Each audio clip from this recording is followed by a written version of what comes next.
Ça fait déjà 2 fois que j'en commence à zéro cette vidéo. 2 fois. Et 2 fois que je me foire parce qu'au début je commence à rigoler de façon nerveuse. Et il faut que j'arrête. Il faut que j'arrête. Euh, bon, pour ceux qui me suivent depuis déjà longtemps sur cette chaîne, mes très chers viewers cinéphiles, vous l'avez vu dans le titre de la vidéo. Vous l'avez vu aussi dans la vignette.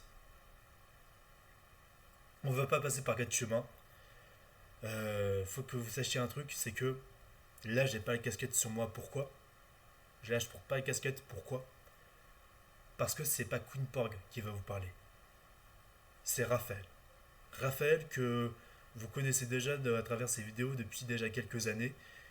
Et moi je vais vous parler en tant que Raphaël, en tant que personne que je suis dans la vraie vie en général.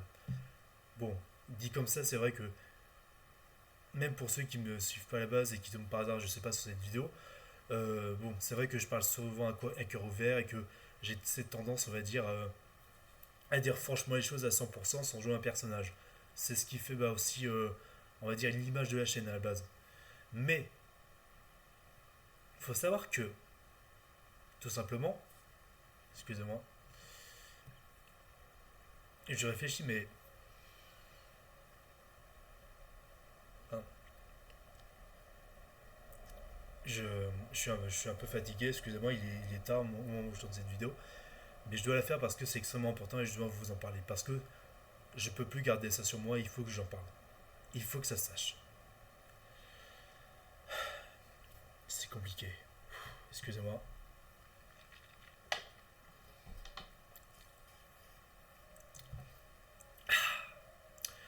Bon, on va parler de Space Jam 2. Space Jam 2, c'est très compliqué cette vidéo parce que c'est forcément une vidéo qui me touche personnellement. Et comme ça me touche vraiment personnellement, et pas juste en tant qu'analyste de petits comment dire, de petite importance sur YouTube de cinéma. Je suis pas juste un youtubeur cinéma de petite importance, je suis surtout un passionné de cinéma. Enfin, je suis un cinéphile à la base, évidemment. Enfin, je vais vous en parler en tant que moi-même et pas en tant que Queen Park sous un autre nom, évidemment. Il faut que je vous en parle parce que c'est plus possible ce qui se passe au cinéma aujourd'hui. Dans le cinéma d'aujourd'hui, on en a fait le constat, les gens mangent de la merde et acceptent la médiocrité. Ils acceptent la médiocrité et ça provoque des films et des contenus, même à rallonge, qui tuent le cinéma, qui tuent en fait l'industrie artistique. Après, je connais pas dans le domaine de la peinture, dans le domaine de l'écriture, dans le domaine dans d'autres domaines artistiques. Mais même, j'entends aussi que les jeux vidéo, ça commence à se casser la gueule. Mais, mais vraiment, c'est très problématique parce que là, on va aller dans un point de non-retour par rapport à tout ce qui est de la nature artistique de l'être humain, quoi. De l'imagination, de la créativité venant de nous, êtres humains réellement, quoi. Et qu'en fait, ça va être remplacé. Tout ce constat-là va provoquer, on va dire, un remplacement des êtres humains par l'intelligence artificielle, tout ça. On a bien vu en 2023 ce que ça a provoqué à Hollywood, c'est-à-dire les grèves des scénaristes et des acteurs.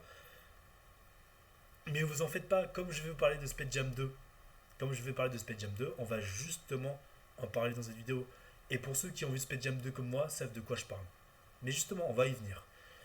Après, ce que je vais surtout faire, c'est vous parler en tant que fan, ressenti de fan. Mais vraiment ressenti de fan, comme si je vous parlais au café, devant un verre. Parce que ça me fait trop mal au cœur. Et je dois vous en parler comme ça dans une petite vidéo tranquille, comme si on discutait un soir, devant un verre tout simplement. Après, c'est sûr, je ferai pas forcément une nette critique sur Space Jam 2, mais de qualité avec de vraies images quoi, à montrer, quoi. De vraies photographies, de vraies illustrations, pour comment dire, appuyer mon propos. Et excusez-moi, c'est compliqué à faire comme vidéo. Déjà que j'ai dû faire plusieurs prises à la fois. Euh, comment dire?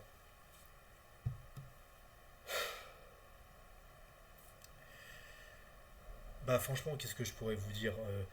On ne veut pas passer par 4 chemins, la vidéo dure déjà 5 minutes. Je dirais déjà que les Looney Tunes, Bah à la base, oui, j'avais fait une critique il y a très très très longtemps, en 2021, sur les Looney Tunes, enfin sur Space Jam 2 tout simplement, que j'étais allé voir le jour de mon anniversaire, le jour de mon anniversaire de mes 20 ans au cinéma. Ce qui fait très mal à l'anniversaire de tes 20 ans, quand il y a le Covid, quand il y a personne au cinéma, quand tu as les masques, que tu vas voir cette bouse en avant-première, mais en français heureusement, parce que je suis pas allé le voir en VO, et heureusement, parce que apparemment LeBron James joue extrêmement mal dans ce film, mais vraiment extrêmement mal. Et ça me fait du mal parce que, en fait, je voulais y croire parce que je suis fan des Looney Tunes. Les Looney Tunes, ce sont mes cartoons préférés. Les Looney Tunes sont mes cartoons préférés. Il n'y a pas de discussion là-dessus. Personnellement, les Looney Tunes, ce sont mes dessins animés préférés. J'ai grandi avec les Looney Tunes. Depuis tout petit, je regarde ces dessins animés. Je suis un grand fan de tous les Looney Tunes, de Bugs Bunny, Daffy Duck, tous, même Pépé le Putois, tous, parce qu'ils avaient un humour et une originalité dans les sketchs, on va dire, dans les cascades, on va dire, dans les punchlines, dans les répliques, comment dire, dans le côté cartoon, dans le côté délirant, quoi. Enfin, dans ce côté rigolo, même dans les anciens cartoons, c'était ce qui marchait dans les Looney Tunes à la base. C'est vraiment ce côté satirique, on va dire, des images des gens, on va dire, qui sont reliées à une certaine époque, selon le cartoon, on va dire, selon où se place le cartoon dans l'époque en question, par rapport à cette idée des satires sociales, des comportements des gens, par rapport aussi à des codes sociaux, par rapport aussi à des événements, tout ça. Enfin, c'était des satires comme ça qui marchaient bien, quoi, avec des personnages. Bon, bien sûr, excusez-moi, je sais bien que quand on est petit, c'est pas l'idée. On se dit pas, on va dire, on réfléchit pas en mode satirique, tout ça. L'image satirique, l'image, on va dire de l'époque, tout ça. Il n'y a pas cette idée quand on est petit. Ce qui nous intéresse, c'est les personnages et comment ils s'en sortent, comment, on va dire, ils se tapent dessus. Enfin voilà, c'est le côté rigolo les Looney, c'est ça le plus important à la base quand on est petit. C'est ça qui nous intéresse et qui en fait nous intéresse à la base parce qu'on est petit, hein, quand on a un enfant et on n'a pas cette idée de recul par rapport au message. Mais en fait, ce que je veux dire, c'est que les Looney Tunes, ça m'a suivi toute ma vie. C'est vraiment mes cartoons préférés. Et faut savoir que les Looney Tunes, c'est quand même déjà près de, je dirais, 70 ans, 80 ans d'histoire à Hollywood par rapport à ce que ça retrace dans les cartoons, ce que ça retrace par rapport au cinéma même, Hollywood, comment on faisait du cinéma. Parce qu'il faut savoir un truc, c'est que je suis obligé de vous en parler. Je peux pas juste faire une vidéo où je crie, où je gueule sur Space Jam 2 pour dire à quel point c'est mauvais. Il faut que j'explique en quoi ce film est mauvais en comparant avec ce qui était bien et ce qui marchait avec les Looney Tunes. Parce que Space Jam 2 n'a pas compris les Looney Tunes, il faut le savoir. Space Jam 2 n'a pas compris les Looney Tunes. J'avais fait une critique il y a longtemps, je sais pas si bon, je vais quand même le dire ou le redire dans cette vidéo, mais j'avais fait une critique il y a longtemps de très mauvaise qualité où j'articulais pas, où je bafouillais, où on comprenait pas ce que je disais.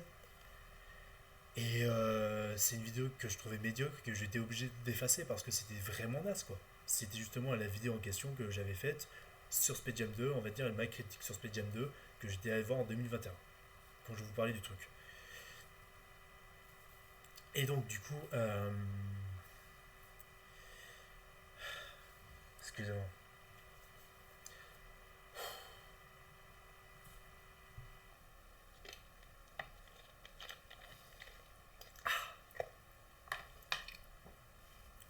Pardon. Donc, je disais donc, pour moi, ce qui est très compliqué aujourd'hui, c'est que les Looney Tunes ne sont plus ce qu'ils étaient avant, quoi. Ils ne sont plus, on va dire, ce qui était leur fonction principale, c'est-à-dire des cartoons, avec un message derrière, qui était autant accessible aux enfants qu'aux adultes, avec autant des blagues pour les adultes, mais pour les enfants, avec des secondes lectures, comme ça pouvait créer des discussions entre les parents et les enfants. On n'a plus ça. Il faut savoir un truc, c'est que les Looney Tunes, encore une fois, on ferait de 80 ans d'histoire et que ça a retracé, on va dire, une époque importante du cinéma où en fait les dessins animés étaient surtout des Disney, en fait c'est à partir de Tex Avery réellement qu'on a commencé, on va dire, à rendre drôle en quelque sorte l'animation, à se moquer de Disney en traitant, on va dire, de sujets sociaux, on va dire, avec un côté satirique, avec des trucs de l'époque, tout ça. Mais pas seulement sur les sur les trucs, les cartoons de propagande de guerre par rapport à la Seconde Guerre mondiale. Non, c'était aussi par rapport à des codes sociaux, par rapport à des gestuels, par rapport à des trucs, mais qui étaient moqués, qui étaient tournés en dérision totale avec un côté vraiment loufoque. C'est ça qui marche aussi. Et qui faisait le succès de ces cartoons-là et qui, quand il y avait les projections dans les années 40, les années 50, et ça a donné l'essor à plein de cartoons cultes qui, en fait, a marqué ma génération et a marqué la génération de plein d'enfants, quoi. Et même en particulier ma génération, quand on a redécouvert les dessins animés cultes bah, de cette période-là, quoi. Parce que les Looney Tunes, c'est quand même une partie importante du cinéma. Et pour vous dire, et en même temps, j'ai envie de vous dire, ça se vantait pas pour moi, on va dire, de singer bêtement le cinéma. Ça, comment dire, en prenait les codes, mais ça pouvait, comment dire, s'amuser avec, ça pouvait s'amuser sur plein de thèmes différents, quoi. Et évidemment, bah, pour vous dire, je suis un gros fan des Looney Tunes. Regardez, bah, j'ai ce DVD Daffy et de Porky, le Daffy Duck et de Porky. J'ai Titi et Gros Minet. J'ai regardé, hop, j'ai encore ce coffret-là. Excusez-moi. J'ai même carrément ce DVD Star Wars Space Jam. Mais le titre pourquoi Star Wars Space Jam alors qu'on peut juste appeler ça les Looney Tunes. Mais évidemment, bien sûr, ça fait référence à ce film Space Jam. Space Jam. Ce qui nous intéresse parce que Space Jam de 1996, c'est pour moi c'est pas juste un film avec Michael Jordan qui joue au basket avec les Looney Tunes. Même si à la base c'était vraiment du pur mercantile par rapport à ça à la base. Mais que derrière les auteurs, un minima on va dire un minima comment dire conscient d'être comment dire, les quelques auteurs en quelque sorte on va dire de ce film là, pas juste produit par Ivan Reitman, du coup Ivan Reitman réalisateur de SOS Phantom. Pour moi, il y avait quelques auteurs derrière, de petite augure, mais des auteurs, enfin, on va dire des gens qui essaient de raconter une histoire et un message derrière.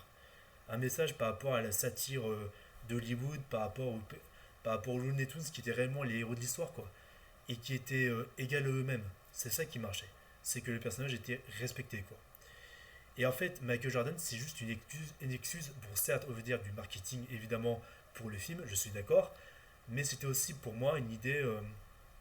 Alors, on va dire que les auteurs derrière, malgré l'idée de Warner de mettre Michael Jordan pour le marketing, ok, les auteurs derrière ce film-là, ce qu'ils ont fait, c'est qu'ils ont été malins, ils ont pris Michael Jordan pour, on va dire, en faire une satire par rapport à la célébrité, une satire, on va dire, sur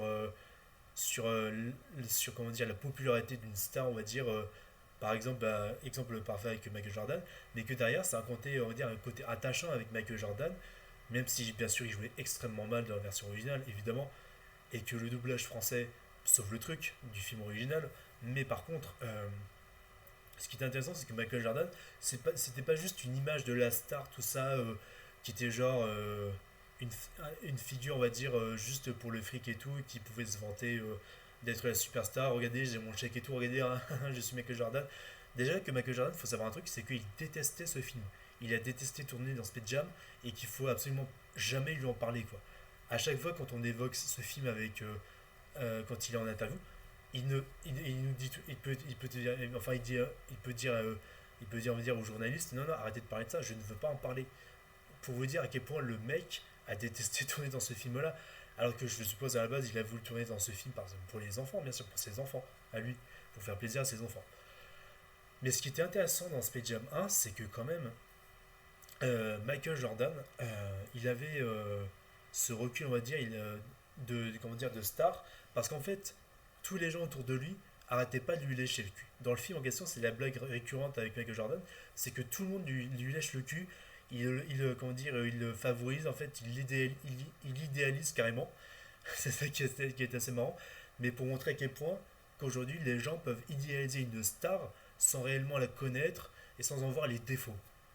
Ça, c'est le message qui était dans ce film-là par rapport à Jordan, qui était très intéressant et qui marchait très bien. Et que Michael Jordan, ce qui marchait avec justement ce Michael Jordan-là, dans le film, c'est que justement, il était blasé par tout ça. Il était blasé par les gens qui le léchaient le cul, quoi. Il voulait juste.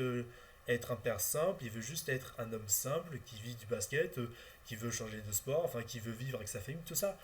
Et après, c'est juste le contexte où les Looney Tunes lui demandent de débarquer pour l'aider au basket, c'est tout. Après, ça donne un côté original par rapport au truc, même si tu sens qu'il y a le côté, on va dire, Michael Jordan, basket, machin, marketing, mais au moins ils ont essayé de faire une histoire par rapport à ça, cohérente, avec un côté cartoon et respectueux de ce qu'est à la base les Looney Tunes, des cartoons. C'est ça à la base qu'on voulait. C'est voir les Looney Tunes dans un film, c'est pas juste voir une star qui en fait est avec des personnages, on va dire, de pop culture, mais qu'en fait c'est la star en question qui joue son propre rôle et qui est mise en avant. Mais et justement, on va en venir à Space Jam 2, parce que Space Jam 2 n'a pas accompli ça. En fait, Space Jam 2 en a fait tout l'inverse. Je sais bien que Space Jam, le premier film, faut savoir un truc, c'est que Space Jam, je l'ai vu en 2020, c'était pendant le Covid, j'avais pour la première fois Netflix, et oui, j'avais vu Space Jam sur Netflix. J'avais déjà 19 ans. Et bon après, je sais que je pouvais pas avoir le même regard que quand j'étais petit, puisque j'avais 19 ans déjà. Mais je pouvais plus avoir le même regard par rapport à ça, comparé que quand j'étais enfant. Mais après, ce qui marchait, c'est qu'il y avait ce côté Looney Tunes qui prenait le dessus, avec les blagues autant accessibles aux plus grands, mais autant pour les tout petits, quoi. C'est ça qui marchait pour moi avec ce film-là.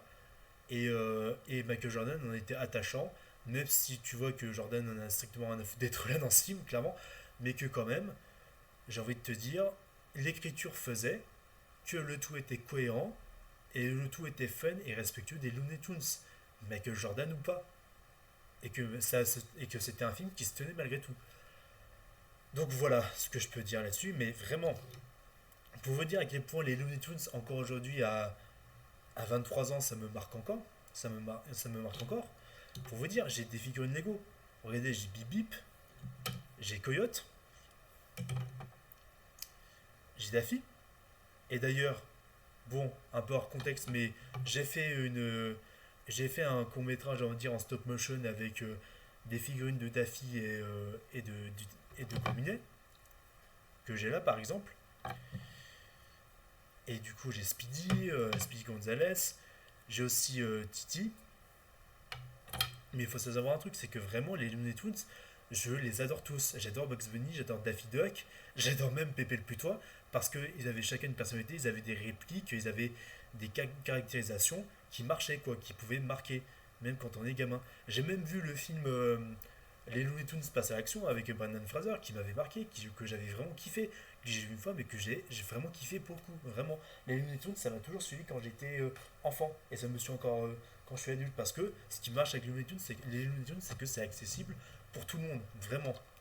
Bon, bien sûr, je sais que derrière, dans ces grands cartoons hollywoodiens de l'âge d'or d'Hollywood, évidemment, je sais bien qu'à côté, il y avait les Tom et Jerry, que j'adore, évidemment, même si c'est pas le même studio, mais que c'est de Anna et Barbara.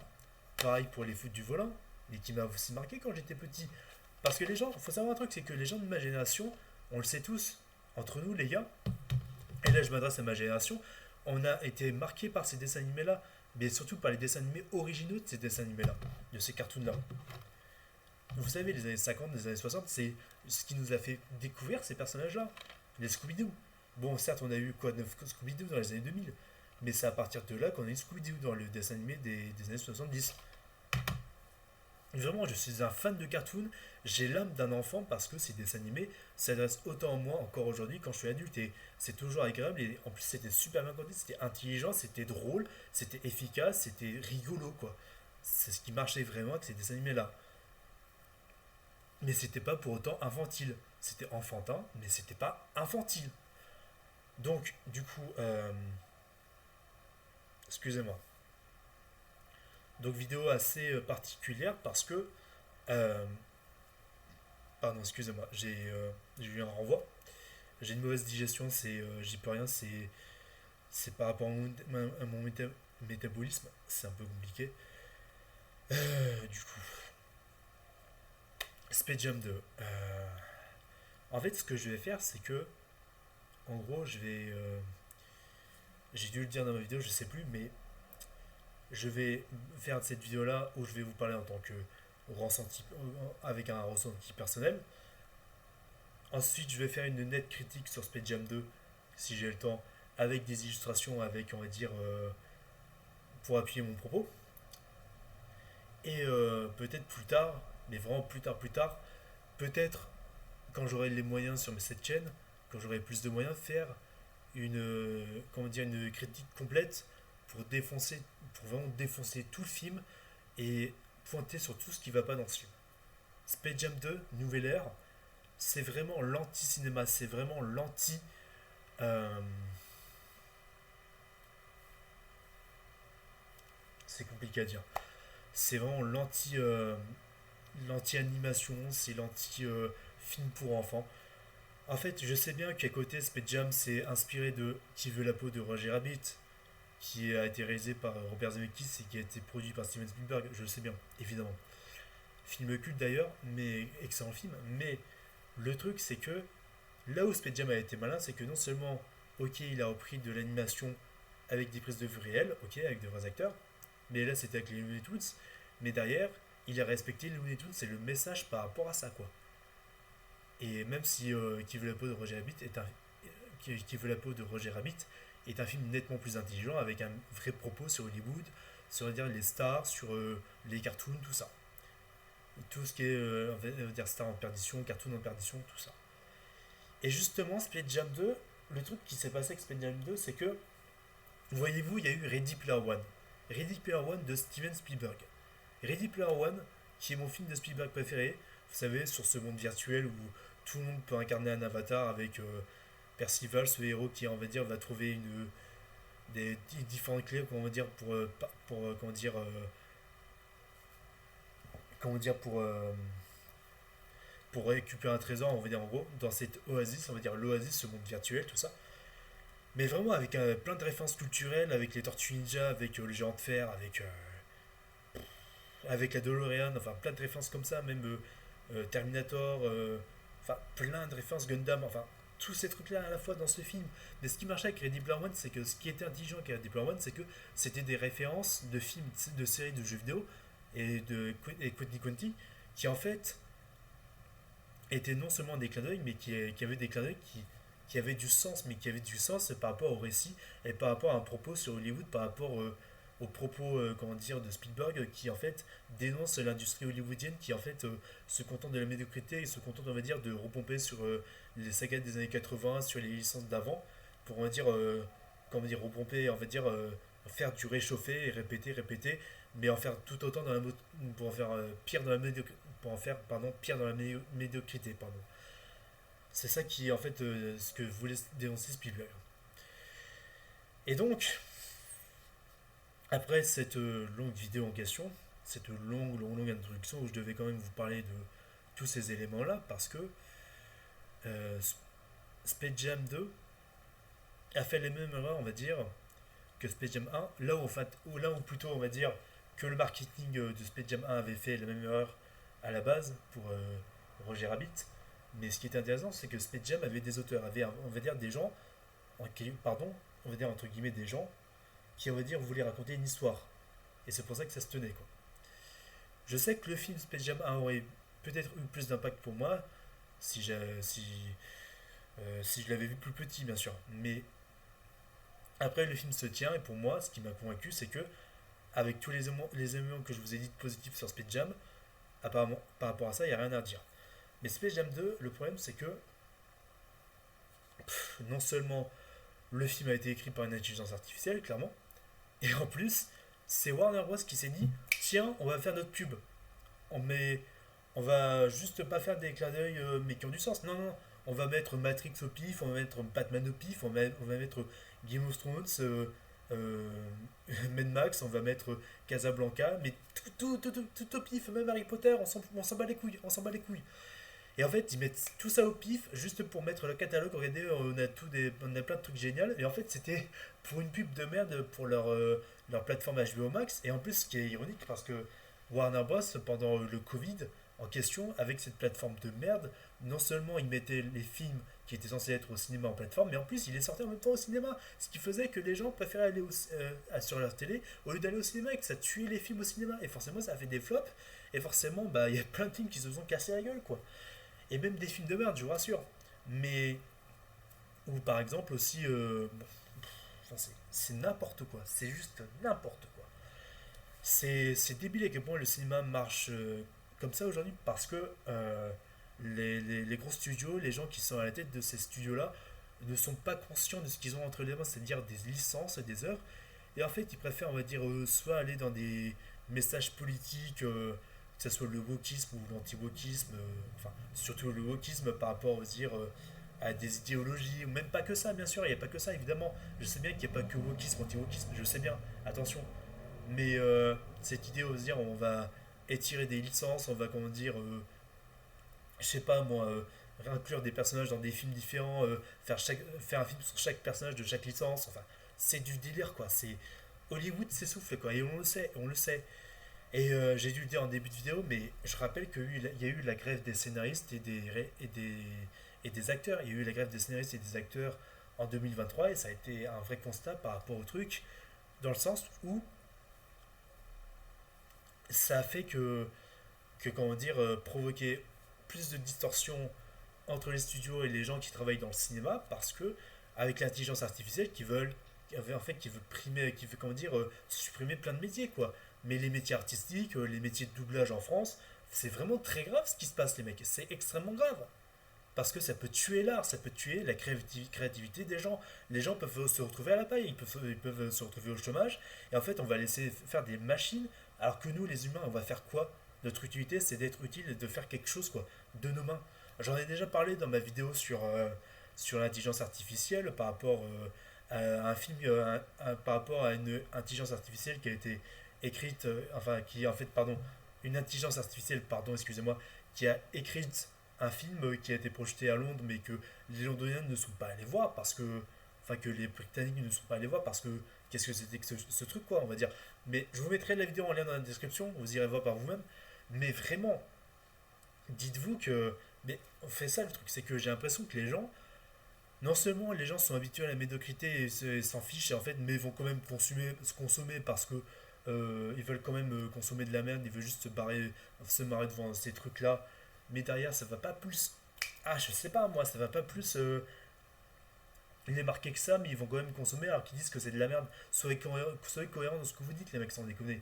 Ça m'énerve vraiment que derrière, les gens s'habituent à la merde et se disent non, mais c'est normal, hein, il y aura toujours des films bons, mais les films bons s'amenuisent de plus en plus. Et en fait, ce qui marche le plus, c'est la merde. Parce que c'est à cause de beaucoup de personnes qui s'intéressent pas à autant de films bien qu'à des films fun, qui s'intéressent juste à des films faciles et qu'en fait ça fait de la merde. Bon, évidemment, attention, je sais bien qu'à côté 2023 ça a été une année catastrophique. Preuve en est que les gros films, les grosses licences, tout ça se sont cassés la gueule. Fast and Furious, Ant-Man 3, ces films-là, évidemment, ça s'est cassé la gueule. Tout le monde a gueulé sur ces films-là. Même The Flash qui était une grosse merde. Enfin, tous ces films-là se sont cassés la gueule. La preuve en est que les gens en ont marre de ces bouses-là en même temps. Mais que d'ailleurs, en même temps, il y aura toujours des gens, malheureusement, qui iront voir ces trucs-là parce que. Pardon. En fait, ce qui m'énerve, après, les gens font ce qu'ils veulent, ils peuvent regarder ces films-là, évidemment, se marrer dessus, même s'ils n'ont pas aimé. Enfin, le truc, c'est que les gens peuvent pas dire à la fois non, c'est de la merde, ça m'intéresse pas, je peux pas blairer ça, mais derrière, regardez ça, quoi. C'est ça que je trouve incohérent, parce que moi, quand j'ai entendu qu'Ant-Man 3 que Thor 4 était vraiment mauvais, je suis pas allé voir ces films-là, évidemment, parce que je savais que c'était de la merde. Et si on me dit que c'est mauvais, je vais pas aller voir par moi-même. Après, il y a des exceptions où quand tu es vraiment fan du truc, évidemment, tu peux aller voir par toi-même parce que tu es fan, tu as le ressenti de, comment dire, de ton vécu par rapport à la licence que tu aimes, évidemment. Mais quand tu vois que c'est de la merde, n'insiste pas. Après, c'est aussi le métier de certains sur YouTube, évidemment, de regarder des trucs comme ça parce que ça les intéresse, ou ils ont envie de critiquer, ou de pointer du doigt ce qu'ils veulent ou pas, quoi. Je peux pas leur empêcher, évidemment. Mais après, on peut pas critiquer un truc qui est mauvais, objectivement parlant, et dire en fait, comment dire, le consommer à bras ouverts, quoi. Mais aveuglément, on peut pas être de langue de bois.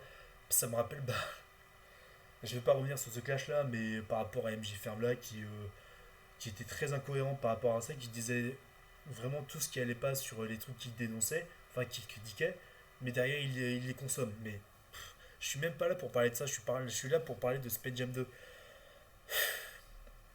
Après, c'est surtout une vidéo mise en place, mise au point sur les cartoons, sur les Looney Tunes. Mais Space Jam 2, en fait, les Space Jam 2 ne respectent même pas les Looney Tunes parce que non seulement LeBron James, en fait, c'est le héros du film, il joue son propre rôle, mais il joue comme une merde, et même le doublage français est mauvais. Et en plus, LeBron, c'est juste un connard égoïste. Je le trouve antipathique comme personnage, alors que c'est lui qui le joue lui-même. Il y a aussi une pseudo-critique, on va dire, sur l'intelligence artificielle de Warner qui veut prendre l'image de LeBron James pour le mettre dans tous les films, dans tous ses programmes. Mais en fait, LeBron il est en mode ah, je suis désolé, gars, mais c'est de la merde votre truc, oh là là. Et les producteurs qui sont en mode ah non, mais oui, on pensait la même chose. Alors que c'est eux, les producteurs, qui ont eu la même idée à la base pour l'intelligence artificielle. Enfin, c'est n'importe quoi. J'ai revu le film récemment sur Netflix. Enfin, j'ai juste vu des bouts pour vraiment vous faire cette vidéo parce que là, je crois que Space Jam 2, c'est le pire film du cinéma. C'est ce qu'il y a de pire dans le cinéma, quoi. Vraiment. Je crois que Jurassic World Dominion, non, je sais pas. Jurassic World 3, il est. Non, je sais pas. Non, attendez. Encore. Non, Jurassic World, c'est quand même compliqué parce que c'est Jurassic Park quand même, qui a été sali comme pas possible. Mais, euh, mais Space Jam 2, c'est un film qui prend les enfants pour des cons. C'est un film qui prend les enfants pour des cons et pour des débiles mentaux. Quand tu t'adresses à un film, quand tu t'adresses à un enfant pour un film, tu dois lui permettre d'être de la suspension d'incrédulité. Tu dois lui permettre de le faire rêver, de le faire entrer dans ton univers avec des personnages cohérents avec le style qui est approprié à ton dessin animé, certes, mais qui soit adapté à lui, qui s'adresse à lui comme si tu t'adressais à lui, comme si, on va dire, tu te mettais à son niveau, mais que, comment dire, comme si tu l'éduquais, si tu veux, comme si, on va dire, tu lui enseignais des choses, que tu lui expliquais des choses, mais avec un langage simple et doux pour que le gamin comprenne. C'est ça qui compte quand tu fais un dessin animé pour enfants, quand tu fais un film grand public pour les enfants. Ce qu'a toujours fait Disney, ce qu'a toujours fait DreamWorks, ce qu'a toujours fait Blue Sky. Euh, donc je sais pas pourquoi Space Jam 2 s'est décidé, on va dire, de faire une histoire compliquée de machin, LeBron James, intelligence artificielle de mes couilles, et derrière de faire des clins d'œil à Mad Max, à Game of Thrones, des trucs pour adultes que les gens que les enfants ne comprennent absolument pas. Non mais vraiment, je peux prendre un gamin dans la rue au hasard, un gamin de 7 ans, je peux l'interviewer, je peux lui demander euh, si frère, je peux lui demander attends, je peux lui montrer des images de Space Jam 2, de Mad Max et de Matrix et de Game of Thrones, mais évidemment pas lui montrer les images les plus violentes de ces trucs-là, évidemment. Mais je pourrais lui demander, est-ce que tu as vu ces films-là? Est-ce que tu sais de quel film ça vient? C'est, et je suis et je peux vous parier à 95% qui pourraient me répondre. Oui, je dis 95% parce que vous savez que les gosses aujourd'hui sont tellement manipulés par les écrans et peuvent consommer tellement de la merde maintenant à leur plus jeune âge. Même des trucs qu'ils ne devraient même pas regarder quand ils sont enfants, on va dire, à cause de connards de parents irresponsables. Le gamin à 95%, il peut me dire, et il comprend pas, c'est de quel film. Ce qui est normal, parce que c'est pas adapté à son âge, c'est pas des univers pour lui, quoi, c'est normal. Sauf les. Enfin, c'est du délire, quoi. Enfin, ça commence à m'énerver, mais en fait, vous savez quoi? Je vais faire très simple. Vous savez ce que je vais faire? Je vais vous montrer un extrait, un extrait de Space Jam Nouvelle Ère, qui relate exactement, exactement tout ce qui va pas avec le cinéma d'aujourd'hui, le cinéma pour enfants et le cinéma à Hollywood en général. Parce que on peut dire Godzilla vs Kong, j'ai gueulé sur ce film, certes, mais Godzilla vs Kong, ce qui était bien, c'est qu'il y avait au moins trois plans cool de monstres qui se battent, malgré une médiocrité comme pas possible dans le reste du film. Ok, mais dans Godzilla vs Kong, le plan où King Kong il tabasse Godzilla sur le bateau avec le punch quand il commence à se battre, le plan où King Kong, on va dire, tape sur un serpent géant avec l'autre serpent géant, mais ça dure quelques secondes, mais déjà ces deux plans là, ou le plan où King Kong, on va dire, tape sur Godzilla avec son rayon machin, avec sa hache et tout. Ces trois plans-là, on va dire, c'est un côté, on va dire, assumé et qui était épique. Et qui était un minima cohérent, on va dire, sur le fun et le spectaculaire avec ces trucs-là, quoi. Ces monstres-là, ce Godzilla versus Kong. Mais, pardon. Space Jam 2 a réussi l'exploit. Faut être conscient, c'est que Space Jam 2 a réussi l'exploit d'être un film qui sait pas dans quel pied est chancelé parce que on va dire il y a même des trahisons sur les Looney Tunes. Clairement il y a tellement des trahisons sur les Looney Tunes à un moment donné. À un moment donné je suis désolé, mais t'as un moment donné où Bip Bip prend le ballon de basket quand il s'entraîne de basket là dans le vaisseau de Marvin de Martien. T'as Bip Bip qui pique le ballon à Porky ou je sais plus à quel Looney Tunes. Bip Bip qui pique du coup le ballon de basket. Et là en fait il se rend compte qu'il est dans un tableau et qu'il est figé. Et mais en fait c'était Coyote, hein, retenez bien ça, Bip Bip, qui est dans le tableau piégé de Coyote, et du coup Coyote, excusez-moi, je me remets bien devant la caméra, et bah il dégage Bip Bip. Avec son tableau de merde, il a piégé Bip Bip, il le dégage. Retenez bien ça. Bip Bip, l'oiseau le plus rapide des Looney Tunes, autant rapide que Speedy Gonzales, que cette souris là, la souris la plus rapide du Mexique, d'accord. Retenez bien ça. Bip Bip, qui a été piégé par Coyote. Pile le personnage qui doit absolument pas choper Bip Bip parce que dans ces morales dans les Looney Tunes, il y avait toujours des morales tout ça avec un message, c'est-à-dire bah, sur le côté l'agression, on va dire le harcèlement, qui était très bien retranscrit avec un côté cartoon, c'est-à-dire le prédateur, le coyote, qui en fait essaie de choper Bip Bip et qui se faisait toujours bolosser parce que il était à chaque fois sur Bip Bip, mais Bip Bip en gros, il essaye de lui dire non stop, là je cours plus vite que toi, je vais t'éviter, enfin je vais t'échapper. Et puis de toute façon, si tu essayes de me rattraper, je gagnerai toujours. C'est ça qui marchait, c'est le but d'un cartoon sans déconner. C'est comme Droopy qui peut se téléporter à n'importe quel endroit pour aller choper le loup, pour le remettre en prison, enfin voilà quoi. Dans un cartoon de Tex Avery.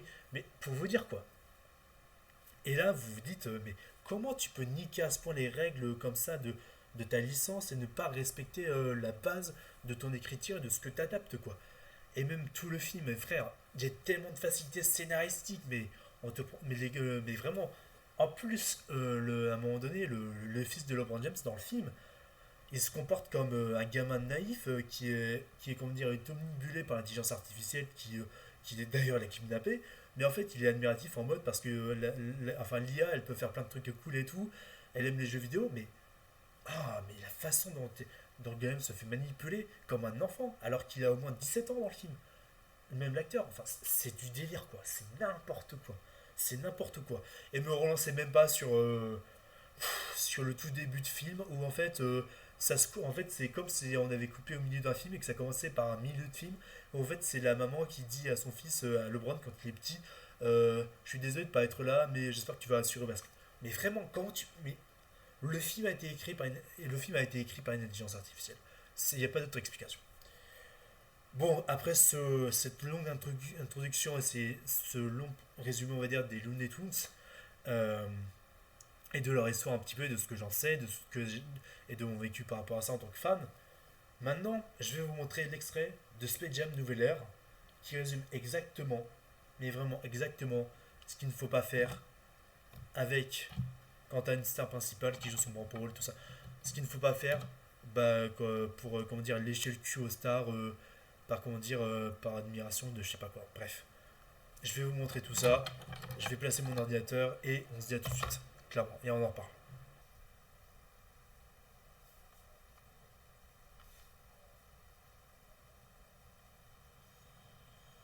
Vous avez perdu LeBron James et son fils. Pour de vrai. Vous feriez bien de le retrouver, c'est mon joueur fétiche. Je sais où est LeBron. Arrêtez avec ça. Oh, j'y crois pas. Écoutez, sa femme m'appelle toutes les 10 minutes. Je dois la rappeler. Excusez-moi. Veuillez m'excuser, je devais éteindre la lumière pour que vous voyez mieux l'écran. J'espère que c'est le cas du coup. Donc je vais vous placer ça correctement. Hop là. Eh bien, pas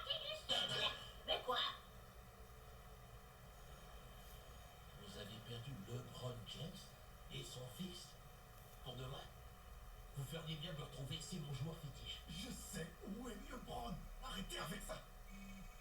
Oh, j'y crois pas. Écoutez, sa femme m'appelle toutes les 10 minutes. Je dois la rappeler en urgence ou alors elle va me massacrer. Il y a quoi de marqué sur ce badge? Trouveur de LeBron ou récupérateur de LeBron? Aucun des deux. Mais sécuriser des trucs à la base, c'est pas votre boulot. Sans vouloir vous vexer, j'ai dû suivre 6 mois de cours pour être certifié agent de sécurité spécialisé, spécialiste des arts sécuritaires.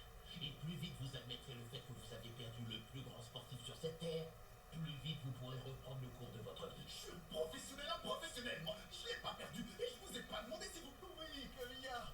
J'ai une histoire hyper tordante à te raconter. Oh, mince, je te rappelle plus tard, là je roule dans un canyon. Va Il est falloir... pas... Eh bien, il est dans mon bureau, il vient de mon espace privé, il va se remettre au boulot et remettre la main sur le bras.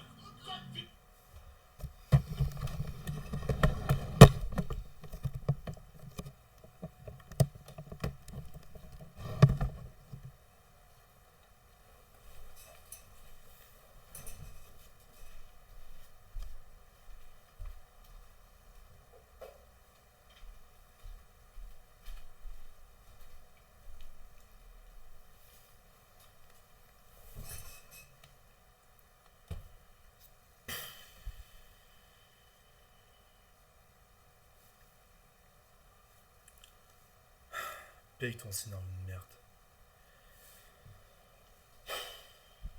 Je vais conclure la vidéo avec ça.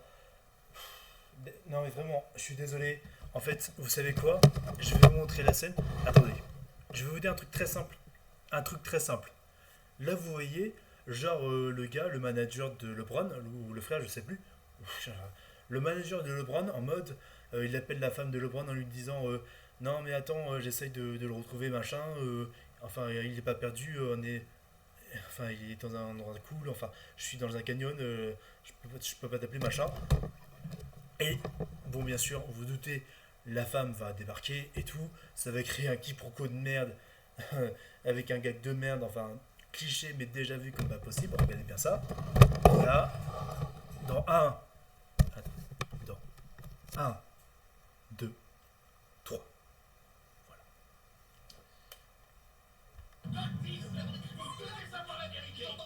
Allez, t'as 0 secondes pour me dire où sont mon mari et mon fils. J'attends. Allez, jeune prince, il est temps de recréer ton personnage.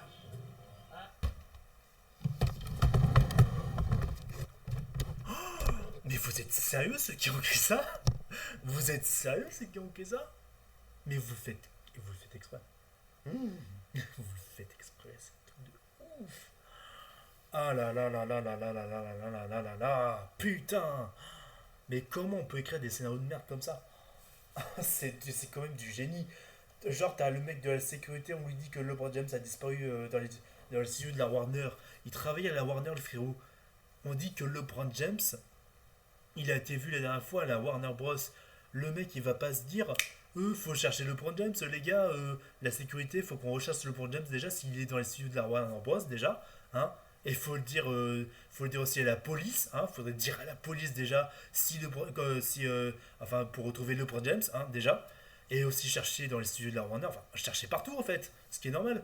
Et là t'as le mec de la sécurité qui se plaint non seulement auprès du manager que LeBron a été perdu, mais que derrière un machin, c'est son joueur préféré, au mec de la sécurité, et qu'il est pas content parce qu'on a perdu LeBron. Mais derrière, il se permet de dire au manager en mode non, mais moi je fais des études de l'art sécuritaire. Ça n'existe pas d'ailleurs. C'est une grosse connerie, c'est un gag de merde dans le film. Ça n'a aucun putain de sens. C'est sorti du cul pour faire une blague, mais où est le sens là-dedans? Et derrière, il va te dire non, mais t'as perdu le LeBron James, t'es un connard, t'es un loser. Tu travailles à la sécurité, mec. Espèce de gros fils de pute, espèce de gros débile mental. Mais mes frères, les gens qui ont écrit ce film, je vous chie la race, frère. Je nique vos races, c'est un truc de malade. Mais comment on peut écrire des dingueries comme ça, quoi? Pour faire de la blague débile qui n'a aucun sens, juste pour faire rire les attardés mentaux et les simplets qui aiment regarder des films de merde parce qu'il y a juste un logo de merde qui les intéresse et c'est tout joli, quoi. Mais sans déconner. Ah, mes frères. Oh là là là. Osez me dire le sens là-dedans, mais je suis désolé. Franchement, excusez-moi. Non seulement c'est réciproque de tout ce qui se passe de négatif au Hollywood, mais en plus, Les gars, honnêtement, osez me dire objectivement, et même subjectivement, les deux, osez me dire subjectivement et objectivement que c'est drôle ça. Osez me dire que c'est drôle ça. Là, vraiment, je ne vous comprends pas. Si vous me dites que Space Jam 2 est bien écrit et drôle, et cohérent, ah là, je ne peux plus rien faire pour vous. Je suis désolé, je suis respectueux des avis de chacun. C'est le but de cette chaîne. Mais à un moment donné, faut m'expliquer là. Faut vraiment m'expliquer. On peut, comment dire, aimer machin un truc. Mais par moment, faut essayer de clarifier le truc. Parce que là, si vous me dites que ça, c'est mieux écrit que Space Jam 1 et que c'est plus cohérent qu'un Ready Player One de Spielberg, je ne peux plus rien faire pour vous. Hein. Ou alors prenez rendez-vous avec Spielberg pour que le vieux papy vous réexplique le cinéma. Parce que là, oh putain, c'est. Mais vraiment quoi. Et comme par hasard, le Danny machin, le manager, il est au téléphone avec. Frère, je sais même plus. Je sais, enfin bref, on s'en bat les couilles du film. Mais il est au téléphone avec sa femme, je bafouille, excusez-moi. Ah, ce film commence à m'énerver, hein, quand en parlant. La vidéo est bientôt finie de toute façon. Mais, frère, putain, il parle au téléphone avec la femme de LeBron. Et comme par hasard, la femme en question de LeBron débarque. Et elle commence à l'engueuler. Et par la blague, et elle commence à lui faire une blague en mode, en mode 0 secondes. Dis-moi où est mon mari et mon fils, machin. 0 secondes quoi. T'as 0 secondes pour me dire où sont ma femme, enfin mon mari et mon fils. Et frère, non mais vraiment sans déconner quoi. Dites-vous que cette scène-là, je me souviens maintenant, c'est devant cette scène-là au cinéma qu'il y avait deux poufiasses de merde qui avaient ru devant cette scène. Pour vous dire la médiocrité et la mentalité de certaines personnes aujourd'hui, et même d'une grande majorité de personnes qui est devenue débile et qui consomment de la merde parce qu'elles sont habituées à ça. Elles préfèrent même pas réfléchir à un film, elles préfèrent même pas rire à un truc qui a du sens humoristiquement parlant sur un film. Et ces personnes-là préfèrent consommer de la merde et dire c'est Looney Tunes, c'est une licence connue, c'est rigolo, puis de toute façon c'est bien. Bah non, bande de putes, non, bande de putes justement. Et j'espère que vous regardez ma vidéo parce que sans déconner quoi. Si vous avez rigolé à ça là, allez niquer vos races parce que sans déconner, ouais, je m'énerve contre deux inconnus, mais vraiment, si vous rigolez à des trucs comme ça, on peut plus rien faire pour vous. Ou alors, ça voudrait dire que.